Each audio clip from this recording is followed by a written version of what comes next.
Would you like to know more?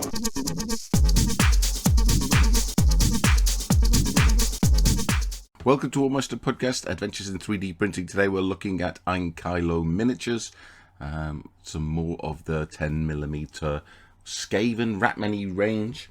Today we're looking at the Rat Ogres, some poison rat men, I don't know quite what they're called, and a character. So, Rat Ogres, they are the equivalent of black orcs in the game, so they have 4 attacks, 4 wounds, and they have 5 up armor, 110 points, don't have any nega traits.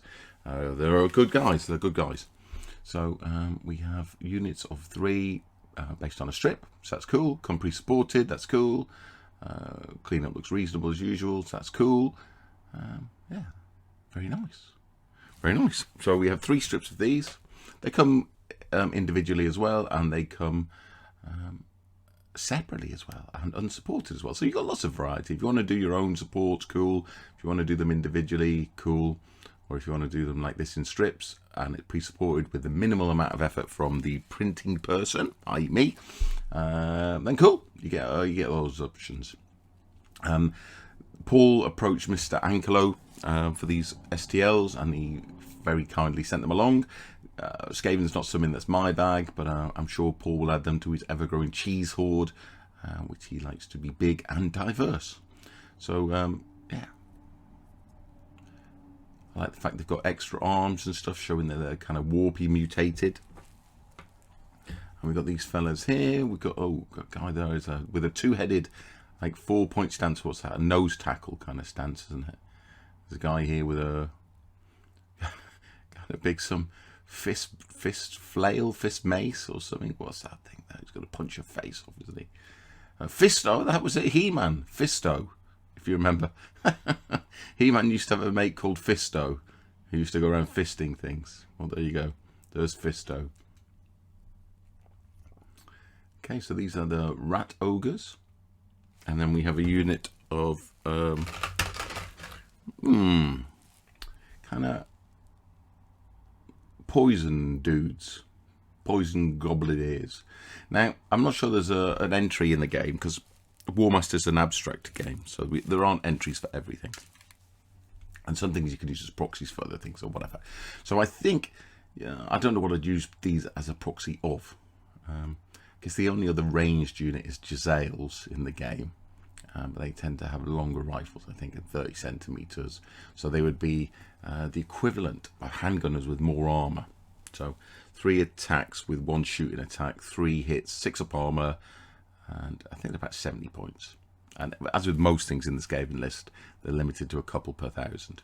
So they don't really look like they got 30 centimeter guns to me. You could use them as proxies of anything, basically, couldn't you? But if you were going to use them in the list, if you were going to make a list out of the miniatures that are available, I guess you'd be using these as Giselles. They come supported and unsupported, and also individually as well as on these little strips. But I prefer to print on strips. It just makes life easier for me, if I'm being honest and completely lazy. It just printing on strips is easier than printing individuals, for sure, for lots of different reasons, not least of which is getting off the bed. So we have a command stand, which is unusual for a missile unit. So again, maybe they're not really a missile unit. So we'll just work our way through these. Carry some big old backpacks, haven't they? Must have some strong thigh muscles to drag these along down the corridors of the cheese factory. I mean, 3D sculpting does allow you to kind of do things at an incredible pace. To sculpt these by hand and make all these kind of backpacks and stuff and tails and stuff, even if you were using dollies for the torsos, would take an incredible amount of work, and it does kind of allow you to kind of, I guess the best way, I mean, the best way in the world would be just to cheat, wouldn't it? So this one here and this one here are very similar. You just got some battle damage on this one, and some kind of sides on it and stuff.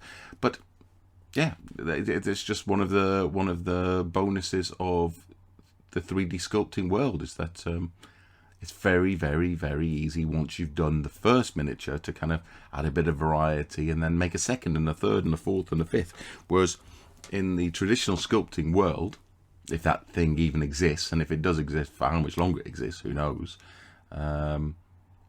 it takes as much time to do the second miniature virtually as the first miniature. So there's no marginal benefit for doing a second or a third or a fourth or a fifth or a sixth or a 15th miniature. It's virtually the same marginal cost to do another miniature, which is why 3D sculpting is phenomenally traditional sculpting is phenomenally expensive. When I did my demon infantry, I chose to do, oh my god, how many did I do? 14 sculpts, 14 individual sculpts, traditional sculpts, like 10mm demon sculpts. I mean, that cost a fortune. You just wouldn't do it now. I'd have to be off my mind to even think about paying somebody to sculpt 14 individual 10mm demons. Traditionally, I mean, 3D sculpting is a whole different ballpark. So anyway, off topic a little bit, just blibbling on, but it was on my mind, so I thought I'd get it out there. So yeah, I mean, this is exactly what you want. I mean, that 10mm. I mean, look, there's my thumb. It's half a thumb height. I mean, across the table, yeah. How much detail are you really going to see? How much detail do you want in your 10mm stuff?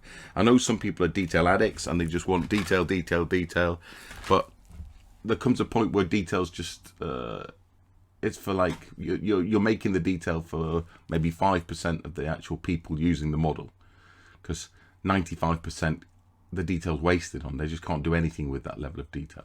So this is a character. He's got some skulls on a kind of, it's very chaosy, isn't it? Like spiky back rack, is that a thing? And it's got some kind of spiky crown affair, and he's carrying some mace. Don't really know what the bloody hell Skaven characters are, so maybe that's just his hero. I mean, it's a cool looking miniature.